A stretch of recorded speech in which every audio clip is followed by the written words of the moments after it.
Yo, what up? Welcome to another episode of Photo Analysis. In this episode, we ask a couple of our photographer friends on Instagram that I secretly envy because of their stunning work if I can do a quick analysis of their photographs. So I got this idea from one of Evan Ranf, Evan Rat, Evan's vlogs while I was looking for inspiration for my next video.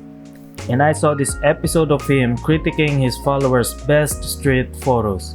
So the content creator in me decided to rip it off and make my own version of it.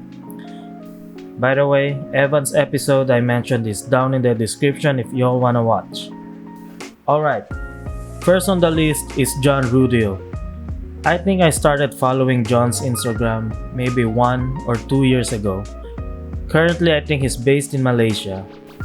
The weird part is, I can't really remember if we've spoken or even met before, but I'm guessing we've exchanged comments on each other's works. One thing is for sure, John's Instagram is the first one I thought of featuring when I decided to make this video. John makes a lot of black and white images, but even his colored photographs are equally good. So I'm looking at this first image of a boy with glasses. This looks like a poster of a boy that someone punched a hole on that boy's glasses. John kinda used the boy's glasses to frame the girl, which is brilliant. And it makes an illusion that this is what the boy is seeing or what he's looking at. Plus, the smile on the boy's face is like every boy smile when they see pretty girls. Next image is this girl throwing this kitten up in the air, and this is actually my favorite of the set.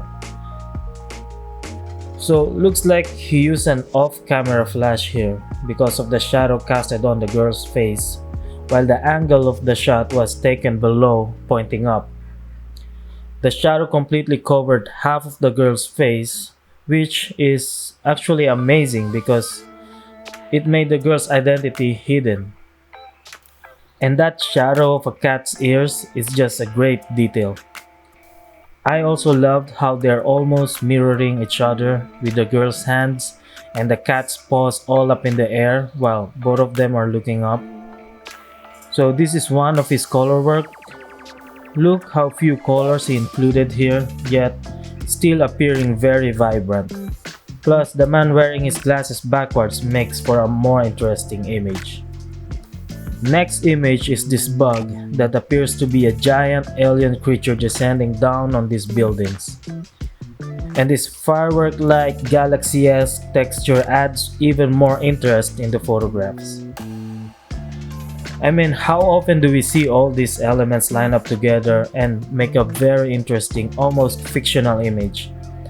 And how often are we even aware of our environment that we manage to see these things? I mean, you don't see this every day, and you don't even look for this. You just stumble upon it, and it's just a matter of how quick your brain can process this and create an image out of it. Heck, my brain couldn't even process fast enough to answer which is left and which is right. Lastly, no words but beautiful and almost mysterious image. John has a lot of very good images, but we can't stick around for too long, so we have to move to the next one. But I encourage all you guys to go see John Rudio's Instagram page. Up next is Southsonata, aka Jeremy, aka Juan Seno. You can call him whatever you want. And aside from his IG page, he recently started a YouTube account, so you guys might want to check that out too. But don't leave until you finish this video though. Now this guy is heavy on black and white, heavy on minimalist street photographs. Small person, big background kind of thing, and he really uses the negative space quite well. Alright, so this first image that I liked, and like I said, negative space on top of the frame. I like these three lines on the road that gradually fades to black as it goes further. There's a human element too here, but here's what made it interesting. These railings from the stairs and all these markings on the road all lead your eyes down to the person. It's as if it forces your eyes to look at him. Even the black negative space forces you to look elsewhere. but you will always end up to the person. So this next image, there's actually a bit of humor here because you are supposed to stand over this marking, but instead this lady stood right beside it. The foot placement are also similar, where both of their left foot is slightly turned outwards, almost mirroring each other. And what's great about this is Jeremy actually captured a bit of history here. This was taken during the time of the pandemic, and these markings on the floor are found all over the public places in Philippines. And this is a reminder to the people to practice social distancing. Here's another image with both subjects mirroring each other. This is a photo of a person under a waiting shed. I love the perspective here and all these hard lines leading your eyes to this person, which, composition-wise, the rule of thirds was used here. Again, Jeremy makes use of negative spaces here. Here's another image that I love. Very simple yet very effective with how Jeremy uses silhouettes and shadows to create this dramatic effect. He also uses these columns and windows to frame his subject of a man that seemed to be looking on his phone. Alright, let's head over to another photographer who also runs a YouTube channel with a rapidly increasing subscribers, which includes me fanboying every time he releases a video. This photographer is Kebs Cayabyab, and honestly, I see some similarities between him and Southsonata, with both of them taking subjects from a distance and the background playing a major role in completing the image. Except Kebs takes mostly color photos and he makes use of lines and geometry to create a rather interesting image. This first image is of two men emerging from the shadows.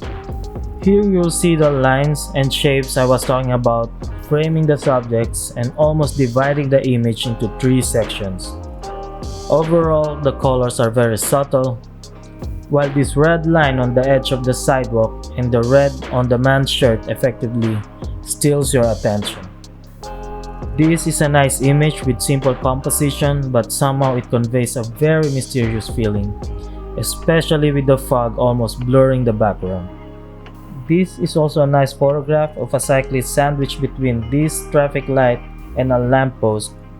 These yellow intersection lines and the red line also add interest and color in the rather monotonous tone of the image, which I think is very effective because a lot of colorful images tends to become too busy and keeps the eye of the viewers away from the intent of the photograph.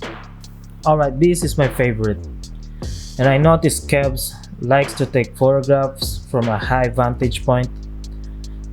A lot of things going on here with all the lines cutting and emerging from the edge of the frame, but effectively drawing your eyes to the middle of the photograph where you will find this person about to cross the street. Again, the colors used are very minimal, the red, white, and yellow being the dominant ones. I'd love to have a copy of this one day for sure, so Kebs, if you're listening.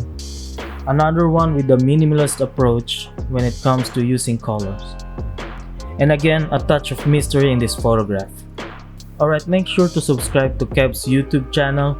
He's got a lot of great POV types of videos, including this new series that I'm very keen to watch called No Edit. Check him out. Alright, this next photographer is actually a very close friend of mine, and probably my favorite because he sends me and my wife chicharon every time he comes back from a vacation here in the Philippines. So this is Matt Umlas with an IG handle of Matadoro. I met him way back when I was still working in Singapore, where we were both part of this Filipino longboarding crew called Gout Skate Crew. So shout out to my boys over there. Matt is more of a portrait photographer, and even in his street photographs, he leans naturally towards portraiture. Although I find his portraits full of emotions and very expressive compared to other photographers, which I think makes his craft stand out among the rest. He used black and white in most of his photographs, but he actually just used them as a cover photo like this one. If you swipe, you'd see his colored versions revealed. Aside from these lovely poses this model does, the color grading Matt has presented is spot on. Cinematic could be one of those words to describe it. And this last image of the set, even with the flowers slightly covering her smile, it still makes a lovely image because of the sense of spontaneity in this photograph. This is one of those expressive and emotional images Matt are able to capture. A dark image even. Looks like a clear plastic bag suffocating this girl as she struggles and screams, but interestingly, you'll see that that's actually her hand around her neck. So as a viewer, I would interpret this as she's struggling from something, but in reality, it was her own doing, or at least she plays a major part in her own suffering. You could browse through Matt's gallery and you would see a lot of pretty girls here, but he also shoots concerts like these ones. Oop, that's Matt, ladies, but sorry, he's married now. So now we enter the street photographs in his gallery, and like I said, he loves taking portraits. So this is a portrait of a Japanese guy smiling for the camera. And here's another portrait of a pretty lady on her phone, pulling her hair to the side of her face. And here's a photo of three girls on the train where you could form a triangle if you just connect their heads with a straight line. Love that all their eyes are also fixated on something. The girl with the fancy dress actually is also slightly smiling. And lastly, this is a glorious photo of a shirtless Brandon boy. Alright, our second to the last photographer is Melvin Mapa. He's a head photographer, creative director, and he does a lot of projects from documentary, travel, street, to portraits and commercial. He also sells prints of his stunning fine art images that I have yet to purchase myself. He's probably the most experienced photographer in this episode. I met Melvin way back in Singapore when he interviewed me for his portrait projects. And since then, we kind of become friends and even exchanged prints, which reminds me, I still owe Melvin a photo of myself holding the photograph he sent me. Sorry, Mel. So Melvin is one of those photographers that is more of an artist than a photographer, in my opinion. He does a lot of photographs, but none of them sticks to one concept. This is one of his fine art images in his gallery. Love those cables cutting across the frame and the silhouette of the roof making this geometric shaped negative space below. You can actually see the corrugated lines of the roof slightly catching light. And I think what made this photograph is the cloud between the cables and just above the apex of the roof. All these straight and hard lines broken by the organic shape of the cloud. Another great image he has is this one of a house roof, and you'll see a crescent moon way above it. This next image of a bird resting on top of these bars and that cloud on top of the bird makes this an even more interesting photograph.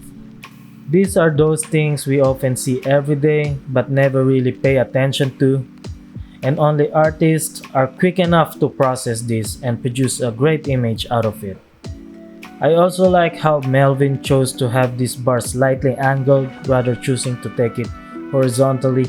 Here's another one where Melvin made use of lines and edges to perfectly frame his subjects. The colors are very minimal too, which makes it super pleasing to the eyes. And lastly, this is Melvin at work signing his prints before he sends them off to his clients. So if you guys like Melvin's photographs, he's selling them, but you have to be quick because most of them are limited edition only. So head over to his IG page or his website, which you can find the link below in the description. And finally, this last photographer on the list is Fort Barletta, or 4 bars with an underscore at the end. He's a co-founder of Scout Collective, where you can find some of the nicest photographs around, which also happens to have its own YouTube channel. Fort has the cleanest, minimalist photographs that I follow in Instagram. In fact, I tried copying his style in one of my recent episodes and failed miserably. Let's take a look at this first image. This is actually a set of images, but I'm just going to show you the first one. The colors are pastel and muted, and I thought that the color combination and placement is just enough that it creates this right amount of balance in this photo. Contrast is also on point. The photo looks plain, but if you look closely, you'll find patterns all over the image created by these grooves on the wall. This next image is one of his street photographs. It looks like a composite image at first, and I meant that as a compliment, by the way. He's captured multiple subjects all doing their own stuff, but somehow connected to each other, making his photograph work. Also, I love how compressed the layers are in this image, having all the subjects within reach of each other. Next is this silhouette of a girl standing in front of this huge window, looking out. It has this lo-fi vibe kind of mood into it. Also, this girl's pigtail, even though a small detail, makes this image much more interesting. Here's another interesting photograph of a dog facing Fort's shadow taking its picture. Lastly is this man resting his head on the table, while these two monoblocks mirroring the human element. Alright, that's all the photographers in our list for now. I'll put all the links to their Instagram and YouTubes below in the description. Be sure to check them out, follow them if you want to, and if you like this episode, make sure to like and share this. Subscribe if you haven't already. Stay safe. Peace.